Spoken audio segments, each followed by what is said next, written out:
위기가 기회로 바뀌는 순간이라는 제목으로 하나님의 말씀을 나눠보도록 하겠습니다. 여러분 혹시 말콤 글래드웰이라는 작가 이름을 들어보신 적이 있습니까? 사피엔스의 미래, 티핑 포인트, 블링크, 그 개는 무엇을 보았나, 다윗과 골리앗이라는 이 수많은 베스트셀러로 유명한 작가 이 말콤 글래드웰은 또 하나의 베스트셀러였던 자신의 책 아웃라이어에서 다양한 연구를 통해 한 가지 결론에 도달했다고 이야기했습니다. 그것은 재능보다 기회가 중요하다라는 결론이었습니다. 그 중요한 예가 IQ 시스템 개발 전문가였던 루이스 터먼의 연구 결과입니다. 1921년 터먼은 재능 있는 이들에 대한 연구를 필생의 과제로 삼고 초등학교, 중학교 아이들을 25만 명 중에 IQ 140 이상인 1470명을 추렸습니다.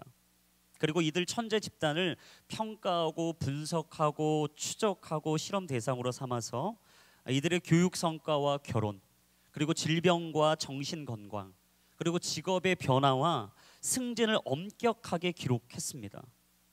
바로 정신적인 요소를 제외한다면 개인 성공의 지능만큼은 중요한 것이 없다라고 얘기했던 터먼은 높은 지능 지수 이 IQ를 가진 사람들에 대한 강한 믿음을 보였던 것이죠. 그러나 그 결과는 그의 생각과는 전혀 달랐습니다. 천재 집단에서는 단 한 명의 노벨 수상자도 나오지 않았고, 더불어 어떤 기준을 적용해도 어린 천재 집단은 다른 집단과 별 차이를 보이지 않았고 월등하게 뛰어나지도 않았다라는 것이죠.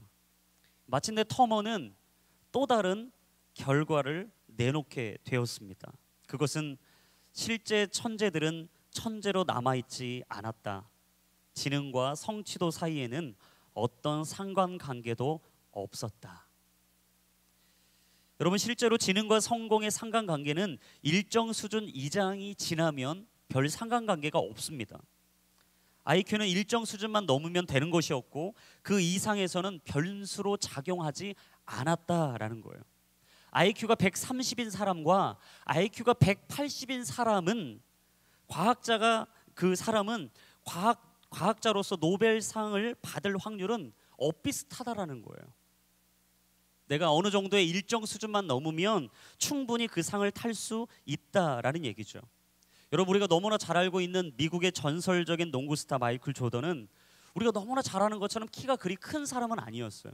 그의 신장은 195cm였습니다. 이 어찌 보면 농구 선수로서는 너무 지극히 평범한 키, 다른 사람과 비교해도 그리 크지 않은 키는 가지고 그가 탁월한 농구 선수로 우리에게 기억될 수 있었던 이유는 딱 하나입니다. 그것은 자신의 끝없는 노력과 최선을 다하는 땀 흘림이 있었기 때문이죠. 그는 중학교 때까지만 해도 그의 학교 농구팀 코치들이 후보 선수 벤치에 앉히는 선수에 불과했어요. 다른 사람들이 인정을 받지 못했고 그의 재능을 꽃피우지 못했죠. 그러나 마이클 조던은 대학교 때 딘 스미스라는 걸출한 코치를 만났고 남보다 훨씬 더 피나게 연습하는 처절한 의지로 자신의 평범한 키였던 핸디캡을 뛰어넘는, 그리고 우리가 오늘도 기억할 수 있는 농구 선수가 되었습니다. 그는 재능 이상으로 중요한 만남의 기회를 잡았고, 그리고 그 기회를 자신의 탁월함을 꽃피울 수 있는 아름다운 삶의 장으로 만들어 놓았던 것이죠. 오늘 본문에는 자신이 가지고 있었던 재능 이상으로 중요한 만남의 기회를 잡았던 한 사람이 등장합니다. 그는 바리새파였고 유대공의 지도자였으며 나이가 얼추 들었던 중년의 사람, 바로 우리가 너무나 잘 알고 있는 니고데모입니다. 오늘 이 니고데모에 대해서 오늘 본문 1절과 2절에서는 이렇게 설명합니다. 우리 본문의 1절과 2절의 말씀을 우리 같이 한번 읽어보겠습니다. 시작.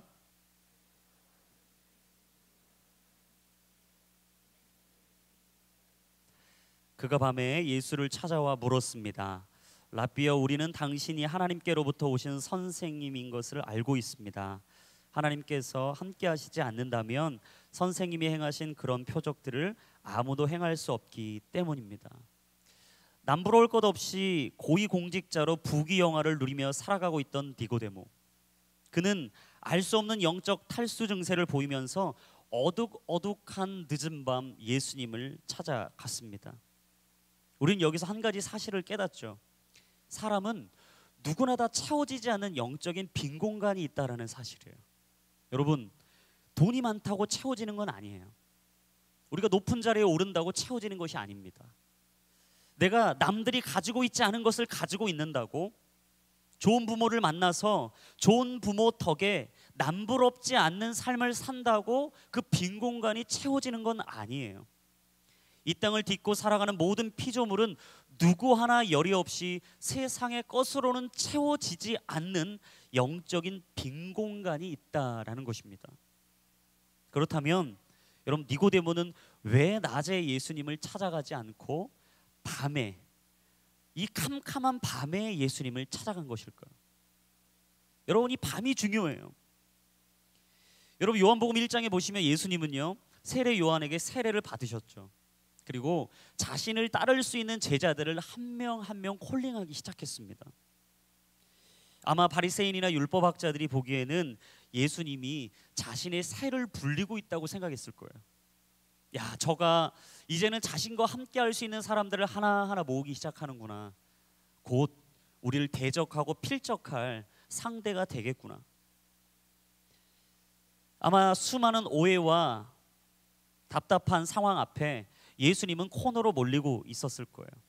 그리고 요한복음 2장에 넘어와서는 가나 혼인잔치에서 물을 포도주로 만드는 기적을 행하시고 사람들의 입방아에 오르내리기 시작했습니다. 그뿐만이 아니었죠. 유대인들의 최대 명절이라고 불렸던 유월절에는 예루살렘 성전에 오르셔서 성전을 더럽히고 있었던 그들을 바라보시며 그들의 탁자를 뒤엎으시고 그렇게 얘기하시는 간절한 고백 앞에 예수님은 서슴없는 행동으로 그들을 일침으로 가셨습니다. 여러분, 이쯤 되면 예수님은요, 유대인들이 만들어 놓은 블랙리스트의 최상위, 경계 대상 1호가 된 거예요. 그만큼 니고데모는 예수님 앞에 나아간다, 이 예수님을 찾아간다는 건 결코 쉬운 문제가 아니라는 것입니다. 그가 자신의 신분을 내려놓고 자신의 백그라운드를 내려놓고 자신과 함께했던 사람들을 내려놓고 어두운 밤 예수님께 나아갔다. 아무도 찾지 않는 예수님께 나아갔다. 아니, 블랙리스트에 올라 있었던 경계 대상 1호인 예수님께 나아갔다. 여러분, 이건요, 쉬운 문제가 아니었다라는 거예요. 여러분, 지금은 지금 대낮이죠. 11시 반이니까 대낮이에요. 대낮에 한번 밤을 한번 생각해 보세요. 밤이 어떤 분위기입니까? 어둡죠. 여러분, 캄캄합니다. 사람이 잘 돌아다니지 않아서 인적이 드물어요. 사람들의 시선을 피할 수 있다라는 장점이 있죠. 그래서 니고데모는 불필요한 불안 요소를 제거할 수 있는 밤이라는 시간을 선택했던 거예요. 예수님의 지금까지 행보를 보십시오. 예수님을 찾아간다는 건 웬만한 용기와 결단이 아니면 절대 이루어질 수 없는 불가능한 일이에요. 하지만 중요한 것은 니고데모는 인생의 터닝 포인트의 기회를 놓치지 않았다라는 거예요. 일생일대의 기회, 다시는 돌아오지 않을 기회, 어느 누구도 이야기해 주지 않았고 바래주지도 않았고 보여주지도 않았고 내게 채워주지도 않았던 인생의 기회를 니고데모는 바라보고 있었다라는 거예요. 그는 용기를 내어 한 걸음 한 걸음 예수님께 가까이 다가갑니다. 그리고 예수님과 1대1로 맞닥뜨리게 되는 거죠. 여러분, 기억하셔야 돼요. 모든 사람은 예수님과 1대1로 맞닥뜨리는 순간이 필요합니다. 다른 사람이 얘기하는 그 순간이 아니라 내가 직접 예수님과 1대1로 맞닥뜨리는 순간이 필요해요. 여러분, 인생이 언제 바뀝니까? 예수님과 1대1로 맞닥뜨릴 때 바뀌는 거예요. 여러분, 겉모습만 보기 좋은 종교인의 모습이 언제 살아있는 크리스찬, 이 그리스도인으로 바뀌게 됩니까? 예수님과 1대1로 맞닥뜨릴 때예요. 묶여 있었던 내 삶이, 무너져 있었던 내 삶이, 상처와 아픔과 피투성이로 쌓여 있었던 내 삶이 언제 바뀝니까? 여러분, 예수님과 1대1로 맞닥뜨릴 때예요. 여러분, 그런 의미에서 큐티는요, 아주 중요해요. 우리가 생명의 삶, 큐티를 왜 해야 하는가? 여러분, 그 시간은요, 예수님과 1대1로 맞닥뜨리는 순간이에요. 그동안 내가 다른 사람들과 세상과 내가 원하고 내가 바라고 내가 소망했던 일들로만 맞닥뜨리고 있었다면 여러분, 아침을 깨우고 홀리스타에서 새벽을 깨우고 주님과 함께하는 그 시간은요, 주님과 내가 1대1로 맞닥뜨리는 순간이에요. 내가 주의 얼굴을 구하는 순간이에요. 내가 주의 은혜를 바라는 순간이에요. 내 인생이 완전히 바뀌는 순간이죠. A와 BC가 갈라지는 순간, 내 인생에 완전히 인생 터닝 포인트를 만나는 순간, 여러분 그 시간이 바로 quiet time, 바로 큐티의 시간이라는 거예요. 여러분, 그래서 그런 의미에서 우리는요, 하나님과의 만나는 그 시간이 얼마나 중요한지 모릅니다. 주님을 만나면 우선순위가 바뀌어요. 생각의 우선순위가 바뀌는 거죠. 관심의 우선순위가 바뀌는 겁니다. 내가 가지고 있었던 물질관, 물질의 우선순위가 완전히 바뀌는 거예요. 여러분, 그래서 우리가 주님을 1대1로 만나는 게 너무나 중요해요. 바로 그 시간은 인생의 위기가 기회로 바뀌는 순간이기 때문입니다. 여러분, 니고데모에 대해서 좀 아실 필요가 있어요. 여러분, 니고데모가 어떤 사람입니까? 니고데모는요, 유대 공예 지도자였다라고 얘기했습니다. 이 당시에 이 중요한 사안이 있으면요, 이 70명으로 구성돼 있었던 의회가 있었어요. 여러분, 그 의회가 뭐냐면 산헤드린 공의회였습니다. 니고데모는 그 70명 안에 포함돼 있었던 아주 중요한 핵심 멤버였어요. 그러니까 그 주변에서는 니고데모를 모르는 사람이 없었던 거죠. 요즘으로 얘기하면 여러분, 우리 지역을 대표하는 국회의원쯤으로 생각하시면 아마 쉽게 이해가 되실 거예요. 니고데모는 전혀 부족한 게 없었습니다. 세상 기준으로 봐도 부족한 게 없었어요. 그런데 그가 사회 초년생과 같았던 젊디 젊은 예수님을 찾아갔다. 핏덩이 같았던 예수님을 찾아가서 자신의 인생에 채워지지 않는 빈 공간에 대해서 물어보고 자신의 삶에 있었던 산적한 인생의 질문을 던지고 있다. 여러분, 이건 엄청난 사건이죠. 이건 엄청난 사건이에요. 그런데 왜 그가 예수님을 찾아갔을까? 그건 딱 하나, 거듭나지 못한 자가 느낄 수밖에 없었던 영적인 갈증이 있었기 때문이에요. 그 영적 갈증은 지금까지 쌓아왔던 업적을 한순간에 잃어버릴 수도 있었던 엄청난 리스크를 떠안고라도 늦은 밤 예수님을 찾아가는 변화와 기회의 원동력이 되었습니다. 그렇게 니고데모는 일생일대의 기회를 붙잡고 예수님과 본질적인 깊은 내면의 대화를 시작하죠. 오늘 본문의 3절부터 5절까지의 말씀 우리 다시 한번 읽어보겠습니다. 시작.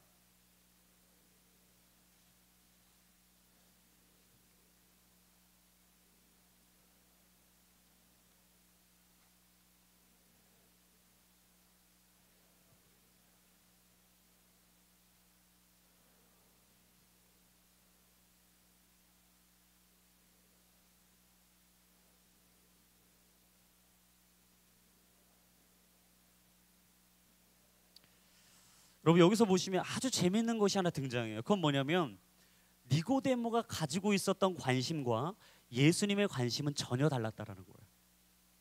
오늘 니고데모가 예수님께 찾아가서 던졌던 관심거리는 뭐였냐면 예수님의 표적이었어요. 당신이 어떻게 그런 일을 이룰 수 있었느냐? 어떻게 가나 어린 잔치에서 물이 포도주가 되게 하셨느냐? 어떻게 죽은 자를 살리고 보지 못한 자를 보게 하고 어떻게 이런 표적을 이룰 수 있느냐는 표적에 관심이 꽂혀 있었어요. 그런데 예수님은요, 전혀 다른 관심이 있었어요. 뭐냐면 니고데모의 거듭남에 관심이 있으셨던 거죠. 여러분, 우리 신앙생활도 마찬가지예요. 여러분, 내가 원하는 기도 제목과 예수님의 응답이 다를 때가 있어요. 왠 줄 아십니까? 내가 가지고 있는 관심과 예수님의 관심이 전혀 다르기 때문이에요. 여러분, 나는 A라는 지름길을 원합니다. 하지만 하나님께서는 B라는 우의 도로를 허락하시는 거죠. 우리는 때로 C라는 일확천금을 원해요. 하지만 하나님은 D라는 인내와 오래 참음의 열매를 원하실 때가 더 많다라는 사실이에요. 근데 여러분, 그럴 때 우리가 취해야 될 행동의 태도가 있습니다. 그것은 끝까지 하나님을 신뢰하고 그 성실하심을 믿고 그 자리를 지키는 거예요. 여러분, 그게 바로 믿음입니다. 여러분, 믿음이 무엇입니까? 믿음은 하나님의 선하심과 신실하심에 대한 신뢰예요. 하나님이 반드시 오늘 내 인생을 선하고 신실하시게 이끄실 것이다. 할렐루야. 여러분, 그걸 믿고 기다리는 게 믿음이라는 거예요. 바로 로마서 8장 28절의 말씀, 우리가 알거니와 하나님을 사랑하는 자 곧 그의 뜻대로 부르심을 입은 자들에게는 모든 것이 합력하여 선을 이룬다는 바로 그 믿음, 그 믿음이 있을 때 여러분, 우리 삶은 하나님의 계획과 섭리 안에서 선을 이루어 가게 된다라는 것이죠. 할렐루야. 여러분, 이 믿음 앞에 하나님은 오늘도 우리를 부르고 계시다라는 거예요. 근데 2절에 오늘 니고데모의 관심이 나오죠. 아까도 말씀드렸지만 여러분, 니고데모의 관심이 뭐라고요? 예수님의 표적. 여러분, 너무 표적 좋아하시면 안 됩니다. 너무 겉모습에 현혹되시면 안 돼요. 특별히 남자분들, 우리 형제님들은 겉모습에 현혹이 되시면 평생 후회를 할 일이 많아요. 왜냐하면 남자들은 이게 충동적이거든요. 눈에 보이는 현상에 쉽게 유혹됩니다. 그래서 남자분들은 특별히 보이는 거 조심하셔야 돼요. 여러분, 자매라고 열의 대상은 아닙니다. 너무 값비싸고 화려하고 좋은 현혹거리에 너무 넘어가시면 안 돼요. 여러분, 가나혼인 잔치에서 물을 포도주로 바꾸셨던 예수님의 기적이 니고데모에게는 지금까지 경험해보지 못했던 신선한 충격이었던 거죠. 여러분, 그 충격에 휩싸인 니고데모가 지금 예수님께 나와서 묻고 있는 거예요. 예수님, 당신에게 있었던 그 표적, 나는 지금까지 경험해 본 적이 없는데 살아생전 지금까지 중년이 되기까지 내가 한 번도 경험하지 못했던 그 일을 당신은 했습니다. 내가 당신에게 그 인생의 진리를 알고 싶습니다. 오늘 그 질문을 던지는 거예요. 근데 놀라운 사실, 예수님은 니고데모의 질문에 동문서답을 하고 계세요. 여러분, 3절과 5절에 보시면 예수님이 전혀 다른 대답을 하고 계시죠. 3절에 보니까 누구든지 다시 태어나지 않으면 하나님 나라를 볼 수 없다. 또 5절에 보니까 누구든지 물과 성령으로 태어나지 않으면 하나님 나라에 들어갈 수 없다. 여러분, 전혀 흐름에 맞지 않아 보이는 이 대답, 분명히 니고데모가 질문했던 그 질문에 핵심을 찌르는 대답은 아니에요. 근데 여러분, 이 질문에 아주 중요한 핵심이 있어요. 이 대답에 한 문장으로 이 핵심을 이렇게 이야기할 수 있어요. 무엇인가? 누구든지 물과 성령으로 다시 태어나지 않으면 하나님 나라를 볼 수도 없고 들어갈 수도 없다라는 거야. 다시 태어나는 것, 영어로는 born again, 거듭남. 이 무거울 중자와 날생자를 쓰는 이 중생은 여러분, 소유의 변화가 아니라 존재의 변화를 이야기합니다. 여러분, 소유의 변화, 돈은요 있다가도 없고 없다가도 있어요. 건강은요, 건강하게 좋을 때도 있고요, 때로는 우리 건강을 다 잃어버릴 때도 있는 거예요. 여러분, 시간을 한번 생각해 보십시오. 시간이 넉넉해서 도대체 뭘 해야 될지 모를 정도로 시간이 많을 때가 있어요. 그런데 살다 보면 24시간도 부족할 때가 있다고요. 사람을 한번 생각해 보십시오. 영원히 내 곁에 있을 것처럼 그렇게 사랑을 고백했던 사람이 한순간에 내 곁을 떠날 때가 얼마나 많은지 몰라요. 없다가도 있고 있다가도 없는 것이 인간의 소유입니다. 소유는 항상 변해요. 변화는 위험성이 있죠. 하지만 존재의 변화는 다릅니다. 존재의 변화는 삶을 송두리째 바꿔버리는 능력이 있어요. 존재의 변화가 일어난다는 것은 무슨 뜻입니까? 내가 더 이상 과거에 매여있지 않겠다라는 거예요. 옛사람이 죽고 새사람이 된다는 것, 지난 과거를 완전히 청산하고 나는 이제 새로운 피조물이 되었다라는 고백이 바로 오늘 존재의 변화를 이루었다라는 고백입니다. 고린도후서 5장 17절 말씀처럼 그런즉 누구든지 그리스도 안에 있으면 새로운 피조물이라 이전 것은 지나갔으니 보라 새 것이 되었도다. 할렐루야. 새 것이 된다는 것, 새로운 피조물이 된다는 것, 여러분, 그것이 바로 존재의 변화를 이야기하는 거예요. 다시 태어난다는 것은 더 이상 과거에 집착하지 않는다라는 것입니다. 미련을 버린다라는 거예요. 집착을 버린다는 것입니다. 미래를 바라보고 소망을 품겠다라는 거예요. 여러분, 소망이 무엇입니까? 소망은요, 기대하고 바라는 거예요. 우리 다시 한번 따라합시다. 소망은 기대하고 바라는 것입니다. 여러분, 그런데 이 변화는 그냥 이루어지지 않는다고 얘기해요. 이 변화가, 이 소망이, 이 기대가, 이 바람이 어떻게 이루어질 수 있는가? 5절에서 뭐라고 얘기합니까? 두 가지를 말했어요. 첫 번째, 물이 있어야 된다는 거예요. 두 번째, 성령이 필요하다는 거예요. 여러분, 물은 무엇입니까? 우리가 지저분했을 때 물로 뭐예요? 씻잖아요.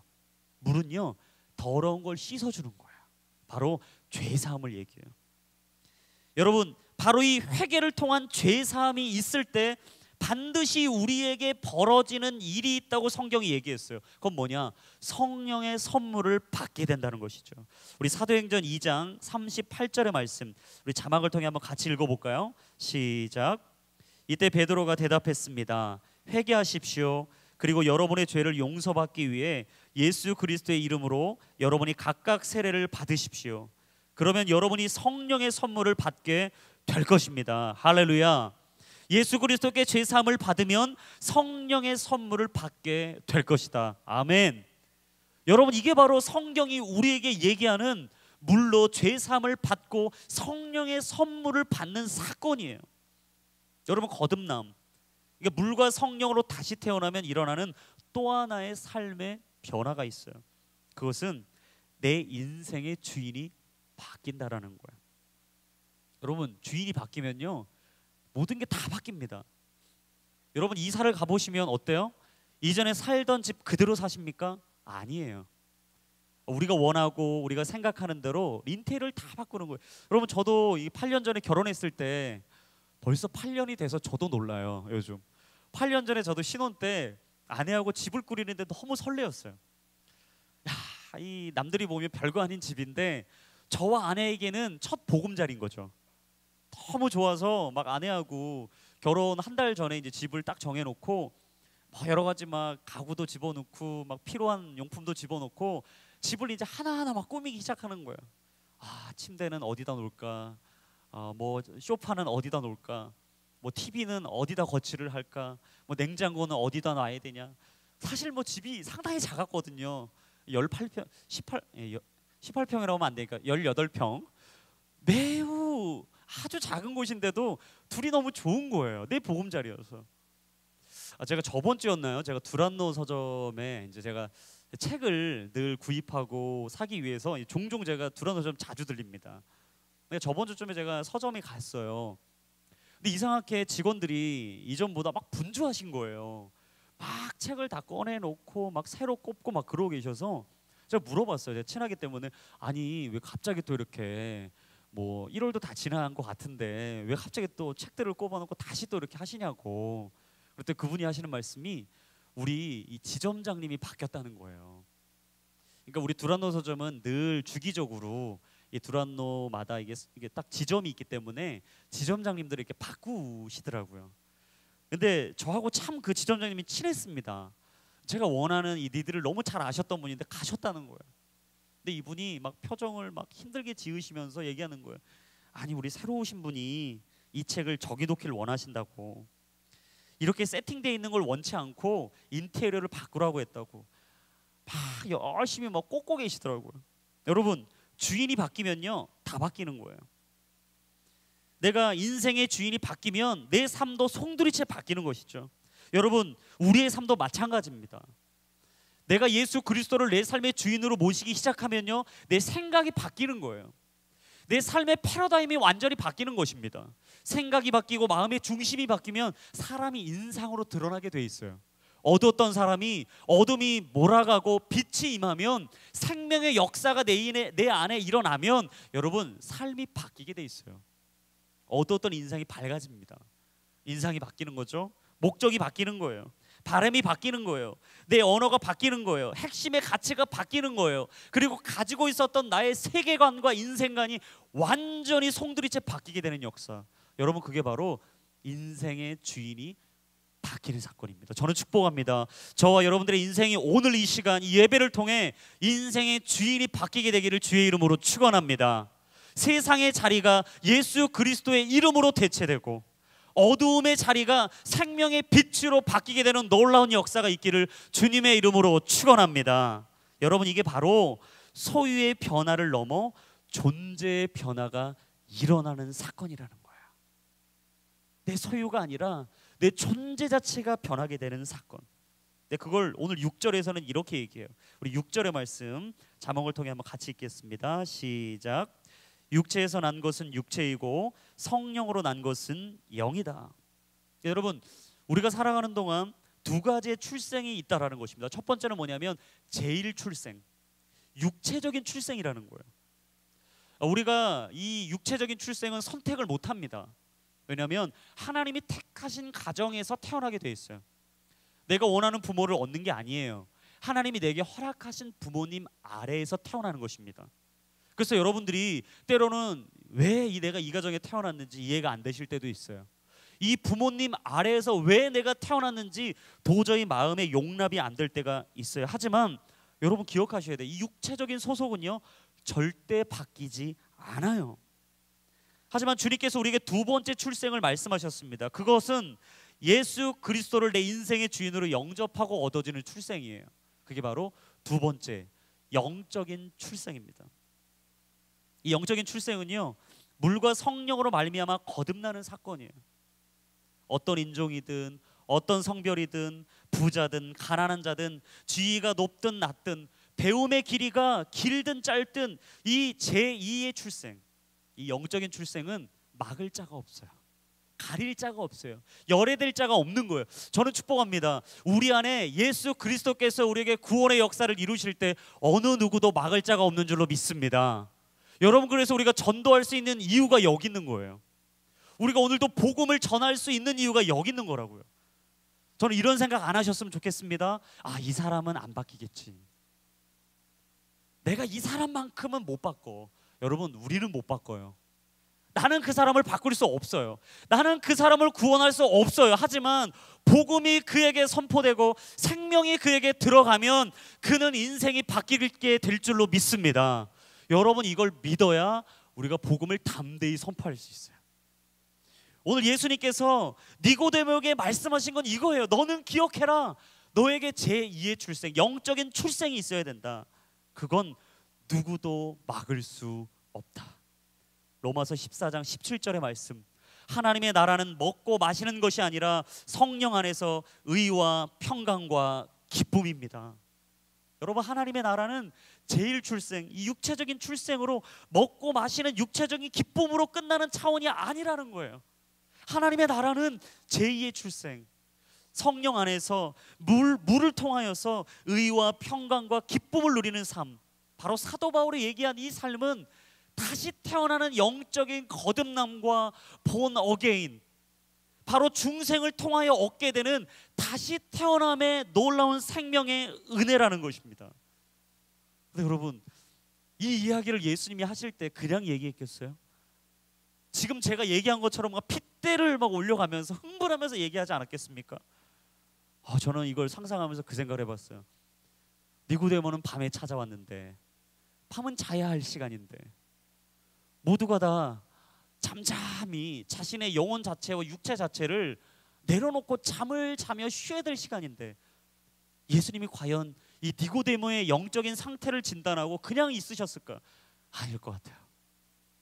아마 흥분을 하지 않으셨을까? 제자들이 다 듣고 있는데 자신의 목소리를 높여가면서 옆에 사람들이 좀 자자고, 제발 조용히 좀 하시라고, 내일 날이 밝으면 좀 하시라고, 오늘 하루도 매우 고단하다고 아마 주변에서 예수님을 뜯어 말리진 않았을까요? 그런데 예수님은 이 니고데모를 보고 그냥 있을 수가 없었던 거예요. 그리고 그 니고데모를 보면서 자신 안에 있었던 그 생명을 이야기하지 않고는 견딜 수 없었던 거죠. 그 이야기가 오늘 8절부터 12절까지 이어져요. 우리 8절부터 12절까지 말씀입니다. 우리 같이 한번 읽겠습니다. 시작.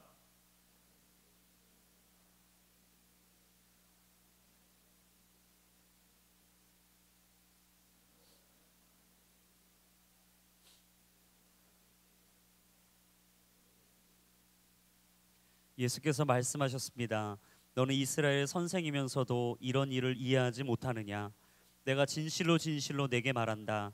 우리는 아는 것을 말하고 본 것을 증거하는데 너희는 우리 증거를 받아들이지 않고 있다.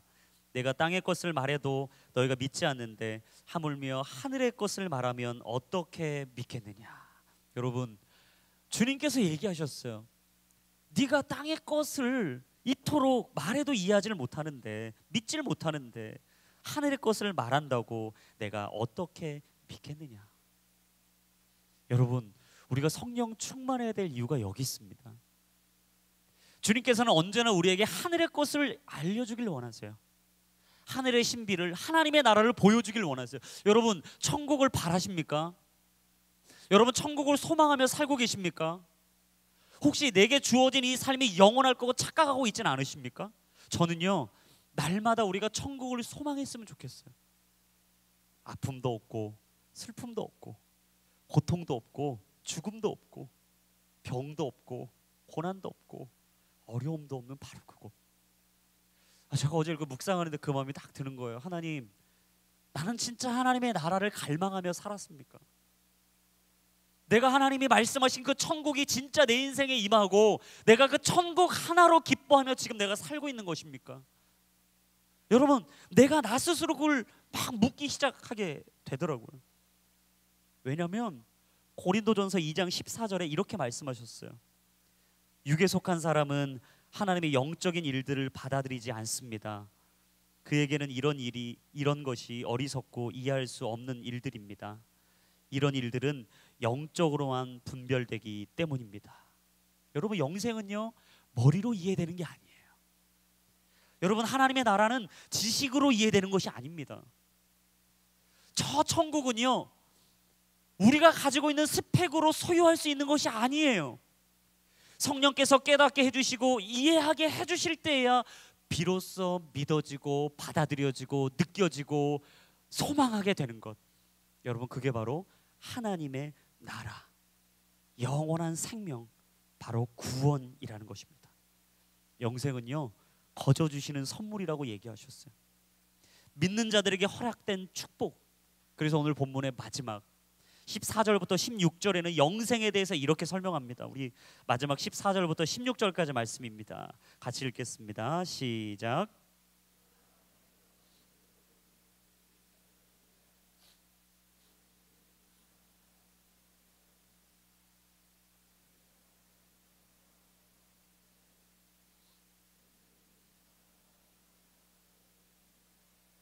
여러분 보시면 모세가 광야에서 뱀을 들어 올린 것 같이 인자도 들려야 한다라고 얘기하셨어요. 이 말씀은 민수기 21장을 인용한 말씀입니다. 여러분, 민수기 21장을 돌아가서 한번 보시면 거기에는요, 이스라엘 백성들이 출애굽한 이후에 끝없는 광야가 거듭되자 영혼의 원망이 생기기 시작하는 장면이에요. 아무리 만나가 좋아도 여러분, 똑같은 음식을 계속 드셔보세요. 아무리 고기가 좋아도요, 고기를 계속 드셔보세요. 제가 저쪽 뒤쪽에 고기를 좋아하는 분이 한 분 보이는데, 아무리 저분이라고 고기를 계속 먹는다, 그게 질리지 않을까? 여러분, 먹었던 음식을 계속 먹으니까 이들이 질려버리는 거예요. 그리고 광야도 하루 이틀이지 계속되니까 이들 안에 원망이 쏟아지기 시작하는 것입니다. 그리고 하나님께 그들이 원망을 쏟아내는 거예요. 모세에게도 원망을 쏟아내는 거예요. 뭐하러 당신이 우리를 이 자리까지 데리고 왔냐라는 거죠. 이 지긋지긋한 광야가 언제쯤 끝나냐는 거죠. 이 원망을 들으시고 하나님께서 극약 처방을 내리세요. 여러분, 기억하셔야 돼요. 하나님이 정말 싫어하시는 것 중에 하나가 원망입니다. 불평이에요. 불만이에요. 그래서 정말 우리가 거듭난 그리스도인으로서 오늘 구원의 영원한 하나님의 나라를 누리시고 싶으시다면, 하루하루 천국의 백성으로서의 삶을 누리고 싶으시다면, 여러분 기억하십시오. 여러분 입술에 불만, 불평과 원망을 그칠 수 있기를 주의 이름으로 축원합니다. 여러분, 그걸 하나님이 원치 않으셨던 거예요. 그리고 불뱀을 보내셔서 이스라엘 백성들을 죽게 만드셨어요. 이스라엘 백성들이 깜짝 놀란 거죠. 겁에 질리기 시작한 거예요. 그리고 모세에게 우리를 위해서 하나님께 기도해 달라고 중보 기도의 요청을 하죠. 그리고 하나님께서 그들에게 주셨던 구원의 방법은 아주 간단했습니다. 불뱀을 장대 위에 매달아 놓고 그 뱀을 보는 자는 살 것이요 보지 않는 자는 죽는다라는 거예요. 여러분, 영원한 생명, 영생을 얻는 방법은 아주 간단합니다. 오늘 성경에서는 예수님을 믿으면 영생을 얻는다고 얘기해요. 예수님을 구주로 고백하면 하나님의 나라를 소유한다고 말씀하십니다. 사도행전 16장 31절의 말씀처럼 주 예수를 믿으라, 그리하면 너와 내 집이 구원을 받으리라. 할렐루야. 여러분, 구원은요 너무나 간단해요. 근데 때로는 우리는 구원을 얻기 위해서 대단한 것이 필요하다고 착각합니다. 그래서 때로는 노력할 때가 있어요.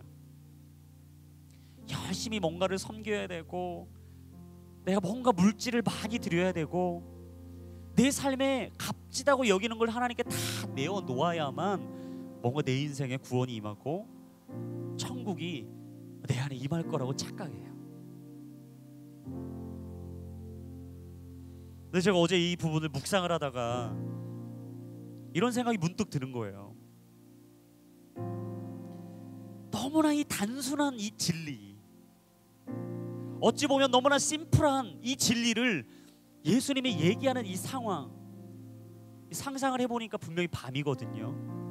늦은 밤이에요. 밤에는 사람들이 잠을 자야 합니다. 쉬어야 돼요.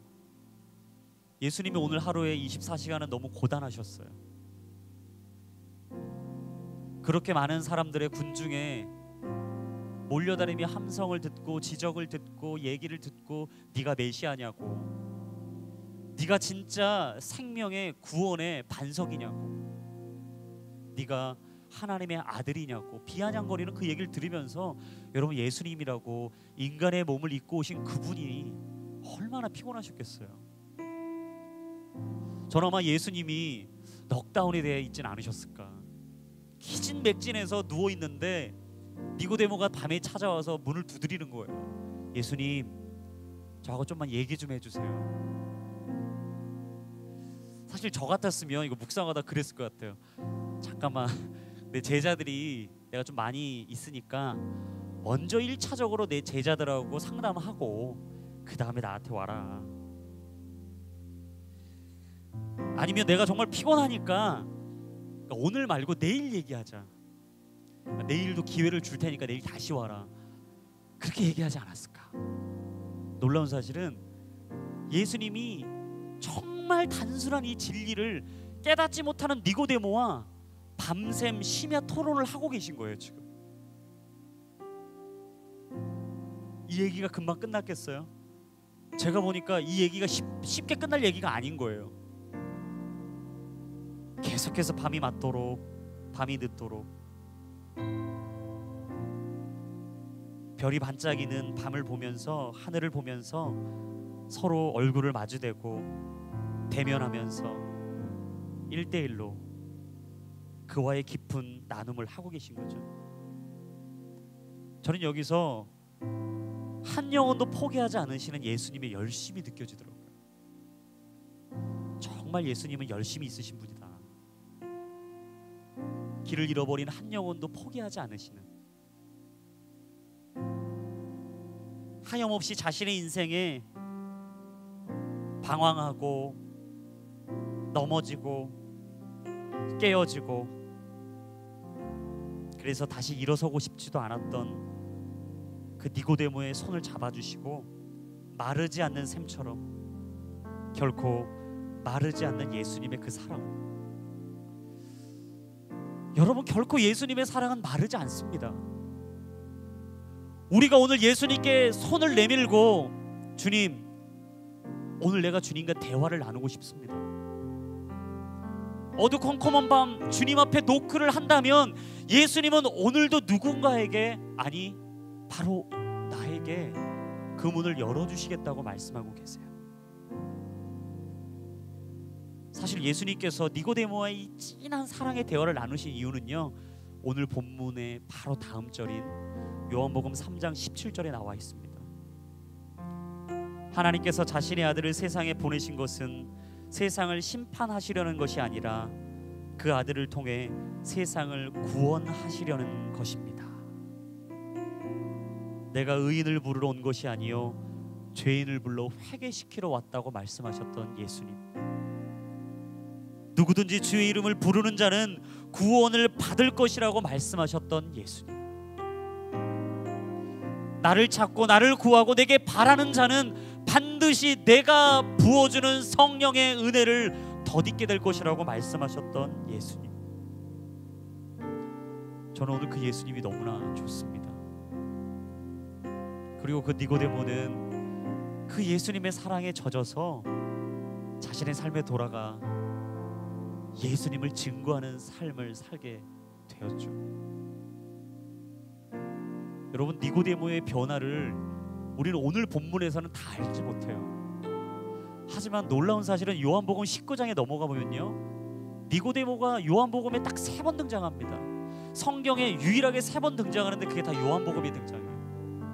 요한복음 3장과 7장과 19장에 등장하는데 예수님이 돌아가시고 예수님을 장사하는 장면이 요한복음 19장에 나와요. 아리마대 사람 요셉이 예수님을 찾아가죠. 그리고 그 시체를 부둥켜 안고 그 시체를 장사하려고 준비를 합니다. 하지만 그때 니고데모는 그 죽음의 소식을 듣고 한 걸음에 그 자리로 찾아가죠. 그리고 100리트라 정도 되는 모략의 침향을 섞은 것을 가지고 예수님의 장사를 행했다고 성경은 이야기합니다. 100리트라 34kg에 불과하는 그 모략의 침향을 섞은 것. 근데 신학자들은 이 100리트라를 이렇게 표현하더라고요. 당시 한 왕이 죽으면 장사했을 분량이 바로 100리트라였다. 그것은 바로 니고데모가 예수님을 진짜 왕으로 영접했다는 뜻이에요. 니고데모는 예수님을 왕으로 영접한 거예요. 모든 사람이 손가락질해도, 아무도 찾지 않는 베들레헴에 태어났더라도, 침뱉음과 채찍질과 조롱을 받는 예수님일지라도 그는 늦은 밤 내가 찾아갔던 그 길을 버리지 않으시고 내 이야기를 들어주시고 내게 진리를 말씀해 주시고 생명이 무엇인지, 구원이 무엇인지, 하나님의 나라가 무엇인지 그 영원한 신비를 풀어주셨던 그 예수님, 그에게는 그분이 바로 왕이었어요. 저는 오늘 이 시간 우리는 어떤 왕을 우리 안에 모시고 있는지 다시 한번 우리 안에 질문을 던지길 원합니다. 여러분, 우리는 어떤 왕을 모시고 살고 있습니까? 내가 바라고, 내가 원하고, 내가 그려왔던 그것이 혹시 나의 왕이 되어 있진 않은지, 잠시 있다 없어질 그 소유가 혹시 내게 왕이 되어 있진 않은지, 하나님께서 축복이라고 거저주신 그 소유의 산물이 혹시 하나님의 자리를 대체하고 있진 않은지, 저는 오늘 우리 안에 되물어보고 싶습니다. 오늘 이 시간 우리가 다시 한번 주님 앞에 나아가 던져야 될 질문, 주님, 내가 주님의 나라를 알고 싶습니다. 내가 주의 나라를 알고 싶습니다. 물과 성령으로 거듭나지 아니하면 하나님의 나라를 볼 수도 없고 들어갈 수도 없다고 말씀하셨던 그 진리를 오늘 내가 다시 한번 깨닫게 하여 주시옵소서.